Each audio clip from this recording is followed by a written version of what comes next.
It's a pleasure making this introduction.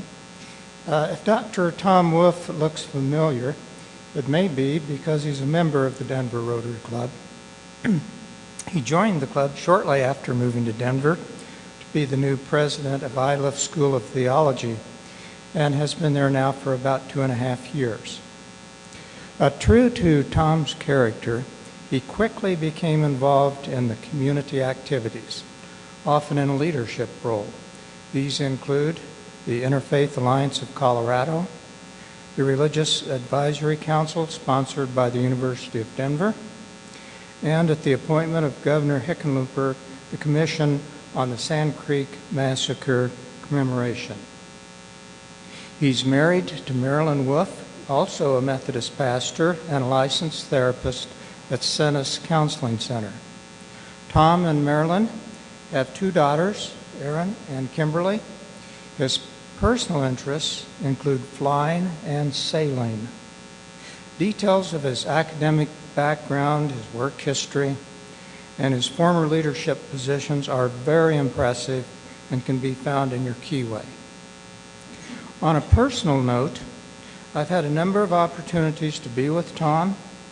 He's a good listener, he appreciates humor, and he has an excellent understanding of the importance and influence of religion, both on our history and in our future. Tom?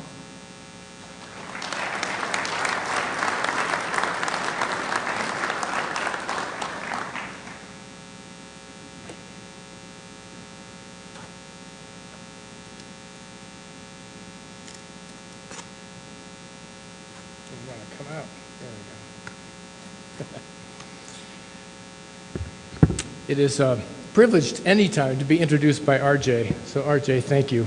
RJ has played a very significant role in our lives as we made our way to Denver in helping my wife become connected with Cenis Counseling, and so her practice could flourish. So thank you, RJ, for that. And a special thanks to Jim Wilkins, who was my sponsor in joining this club. You know, I was thinking about the first influence I had of Rotary was when I was a high school senior, and the Rotary Club of Geneva, New York decided to have a program where they would bring high school seniors, invite them to the club meetings for 1 month. And during that month, I would be picked up by a Rotarian at the front of the school, and I would be taken to the meeting, and then I would be brought back. I probably only had to miss a study hall and not some other important class that I might have wanted to have missed. But in that time, I began to realize that there are clubs in this world that have an influence that isn't just local, but who have the audacity, and I mean that in the most positive way, of claiming the world as its place of service.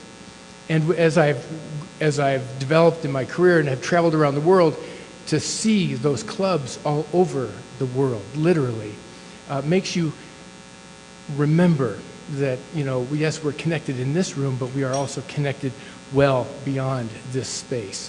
And so it is a privilege to be sharing this Rotary Club with you. If you want to know something about theological education, I would really recommend asking our students. I wish you could have been at our house on Friday night. My wife and I, Marilyn, love for years, since we've been hanging around institutions of higher learning, would regularly bring students to our house for dinner. And it goes sort of like this. We invite 10 to 12 students at a time, so it's a possibility for real conversation. And we serve dinner, and they sit in the living room, and they talk to each other, and it's sort of animated, and there's lots of energy in the room. And students who don't know each other get to know each other better. Students who do know each other catch up with each other. And then after dinner, we pull the plates in, and we get out the dessert, and we make the coffee, we pour the tea, and the room feels different. And then I ask them the question, so, how are you doing? And tell us your story of the journey that brought you to Iliff School of Theology. And that's when you get to know what we do. That evening we had a lawyer who was practicing disability law, and she was doing it in California.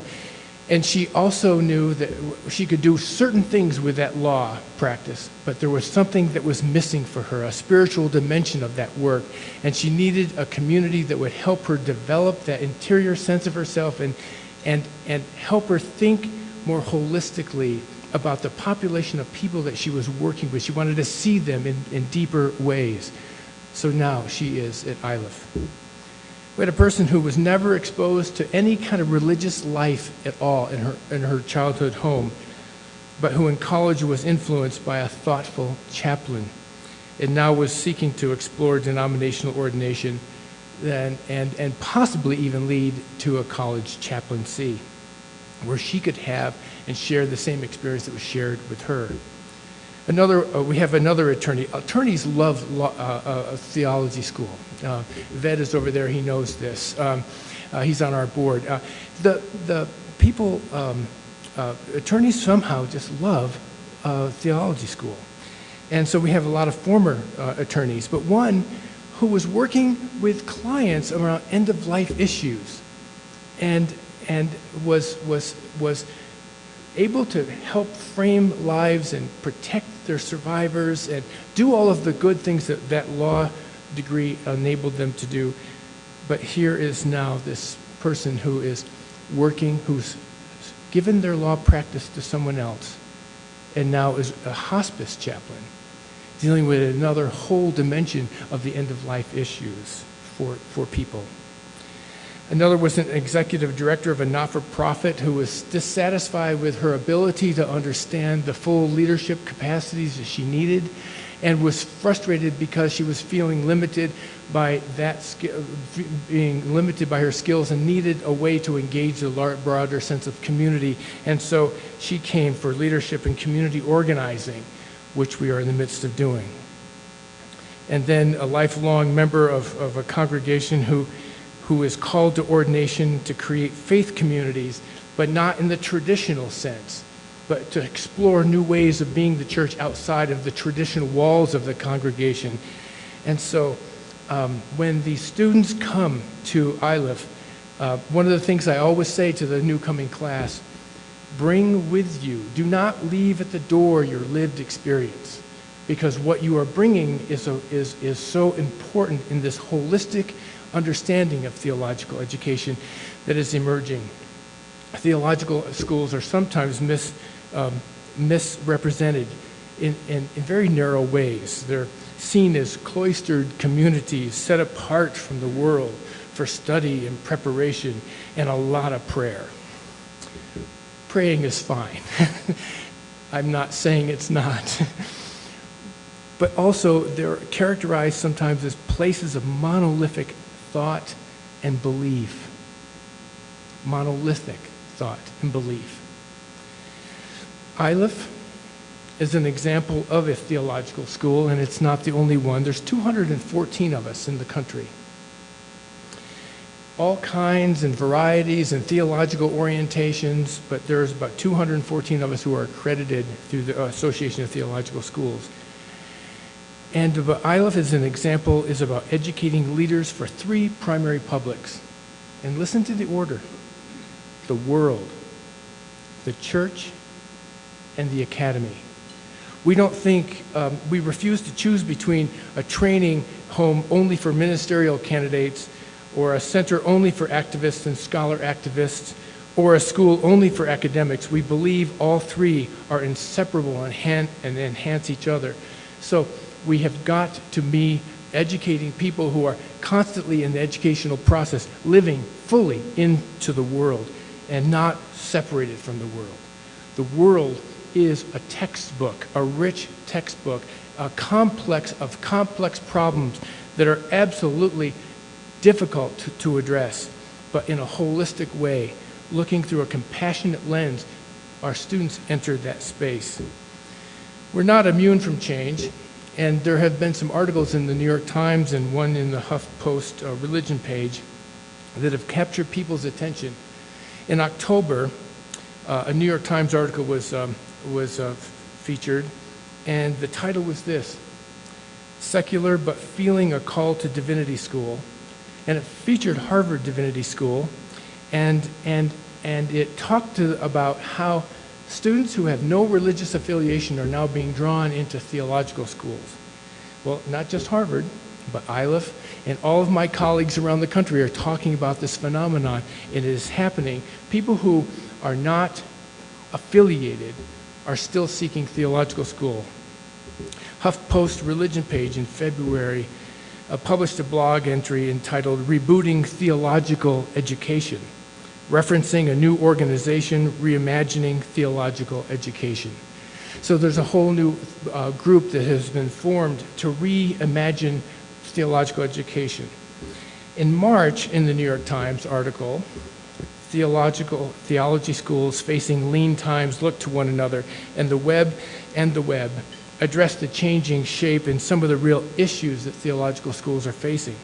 Because you see, there was a time our theological schools reflected our religious activities and normal religious life that we had come to see as normative, and all they needed to do was exist and people would pour into them. We didn't even need recruiters or enrollment strategies or any of that stuff.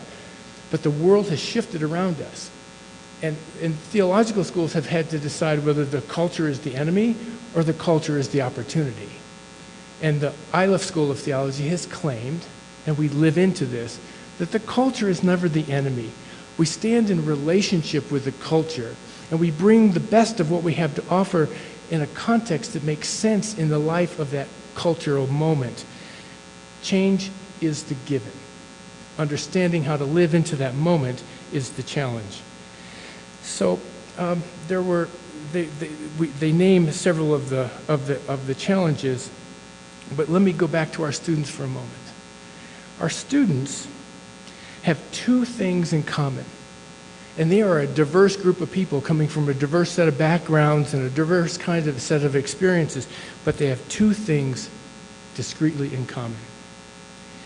Each one of them, when you ask them the question, whether they know they're telling this part of the story or not, it comes through. They have an interruption story to tell. They had planned their lives, they had gone to college, they had worked, they had started work, and yet there was something that happened to them along the way that made them see the world differently, that opened up a hunger within them, and made them seek where they could satisfy that hunger and develop a vision that would address what they were seeing in the world. All of them, every single one of them, has an interruption story to tell. And then, here's the other thing they share in common. What they share in common most, I think, is that they come to theological school, whether they come raised in faith communities, whether they've been not raised in faith communities but are alive to the world and they're seeing things that disturb them. Either way, they know that a theological school is that place where they can engage the moral discourse. There's a moral discourse that takes place in all of our curriculum offerings and everything that we do. Some people are coming to learn how to organize communities, a social change program that we offer. Some people are coming into the parish life, but know that the old parish models aren't working any longer and have to open things up. Those are the things that we are in the process of doing, but through it all, they're going to get ethics. Through it all, they're going to study texts of moral thinkers, of the contemporary moment and the ancient thinkers. And they're going to formulate inside themselves a deep sense of regard for the world and people, and a standard with which they're going to see the world and hold fast to an understanding of the world that is life-giving and life-affirming. Spirituality is changing all around us, and theological schools have to have the agility to own their deep tradition, but express that tradition in a new way. Nancy Greenman, one of my favorite change theorists, and one that we referenced in our new strategic plan that we completed last year and approved this fall, says it this way. Imagine a container, And in the container are the elements of stew. There's a piece of beef, a carrot, a piece of potato with broth. And you look in there, and then you take a stick and you stir it up inside, and you look inside, and everything's switched sides. She said that's change, but it's a very early order of change. Insignificant, really. And then if you imagine taking that same container and drilling holes in it, and you create the possibility that the outside world can get in and the inside world can get out. You're still committed to the basic shape of the container, but you have taken to the second order of change. But then she starts messing with our minds, and frankly with our anxiety about change in the world.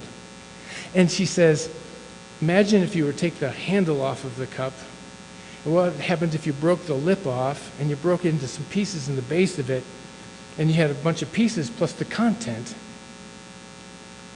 She calls that metamorphosis.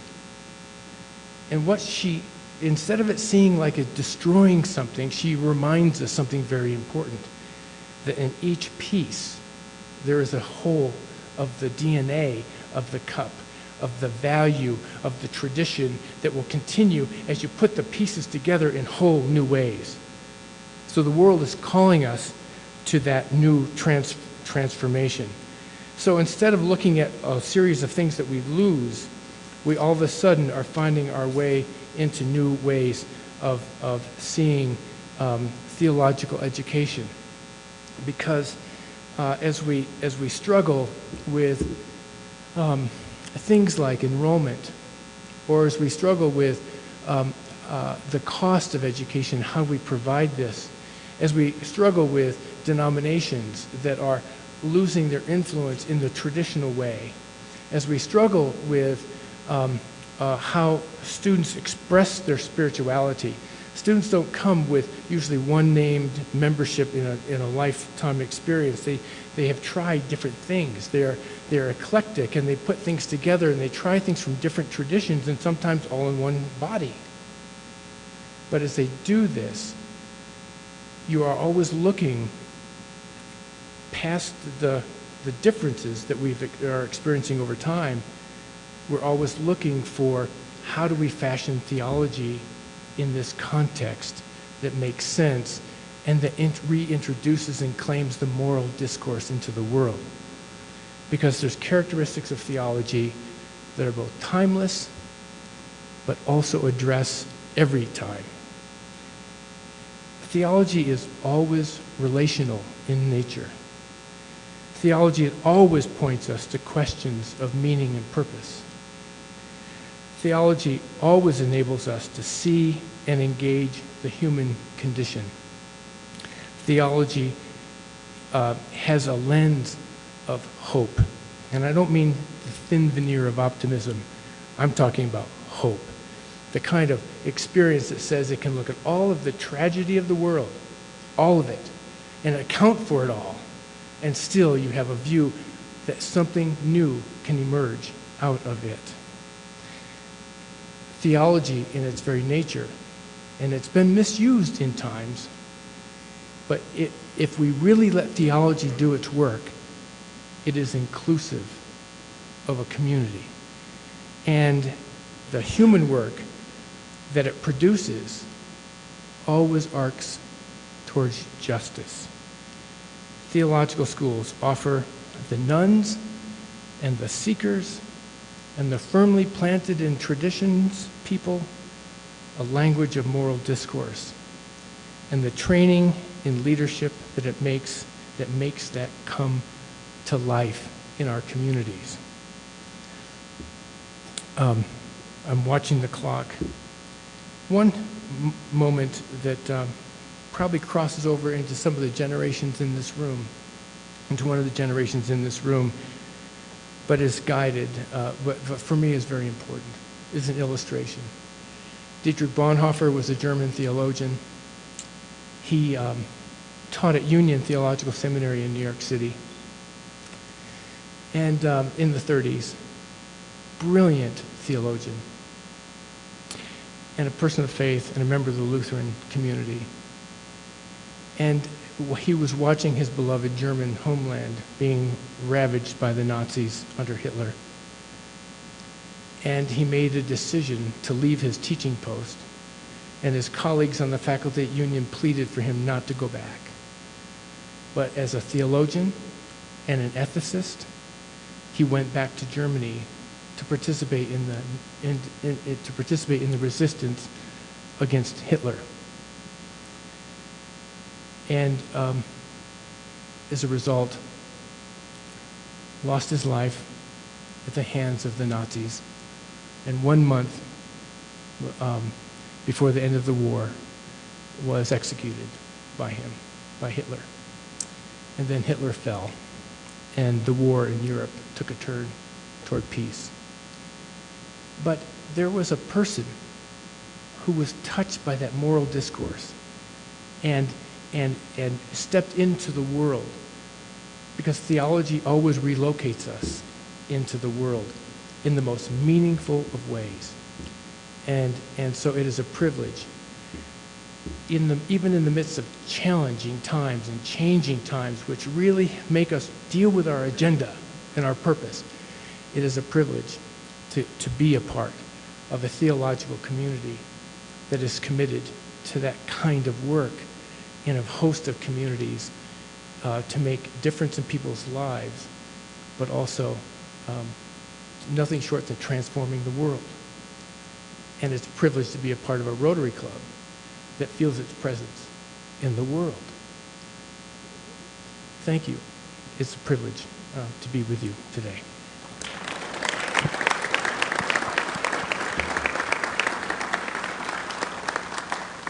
Thank you, Tom. I think we do have a couple of minutes for maybe 2 questions.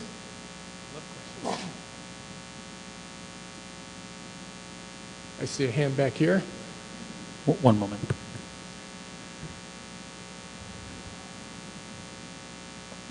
How many students do you have, Tom, and what kinds of careers do they go on to? So we have 300 master's level students who are a completely graduate program, like all theological schools. And we have 80 to 100 doctoral students that we share with the University of Denver. And so the PhD students are all preparing for the academy, and they will go into teaching roles in a variety of disciplines within the theological frame. We have a Master's of Divinity degree, and these are the people who are going to go into the parish or traditional ministries or ordination tracks and then create new kinds and new forms of ministries. We have a program called Masters of Arts of Social Justice and Ethics, and these are the people who are going to be working in not-for-profit organizations, taking that moral discourse into a different arena, and then be the community organizers of the world. We have Masters of Arts of Pastoral and Spiritual Care, and these are the people who are going to be our chaplains, hospice chaplains, hospital chaplains, and in different kinds of contexts, schools and so forth. And then we have some other programs that we will offer in terms of leadership. We are training, we're building a program in leadership management that we haven't called it that, but that we're developing through a grant from the Lilly Fund that helps our students understand leadership principles and philanthropy principles for the organizations that they're going to serve as well. So a variety of things heading in a lot of different directions. Yeah. Yes. In your concluding remarks, there was a context of Dietrich Bonhoeffer that led me to think, do you recognize that perhaps the United States of America, not very united at all, is probably more threatened by a similar fascist threat? Yes. I think we need to be very aware of history right now, very aware of history. And it's very easy, and one of the points that I would impress upon us today from a theological perspective is that we are a frightened country, and it makes it very easy for us to get energized around building walls, walling off America. And theology doesn't allow us to do that. It's relational in nature in its most fundamental way. And it finds ways to push through conflict and walk closer to conflict in a way to bring both healing of our fear and the possibility of productive relationships beyond ourselves. And so this is a very important time in our history to be very aware of the past. Yeah, thank you for that insight. Thank you. Thank you.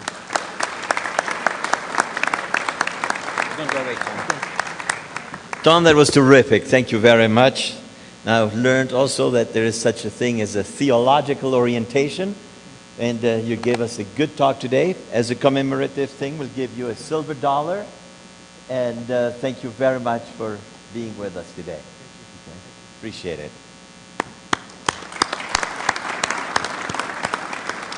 Rotarians, which one of you is willing to stand up and tell us about next week's meeting? What about next week's meeting? Who's going to stand up? Somebody over here, stand up. You said it.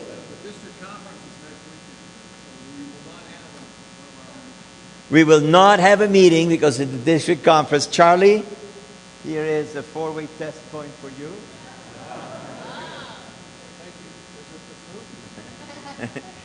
So, we do have our 4-way test, and we do say in it, is it the truth?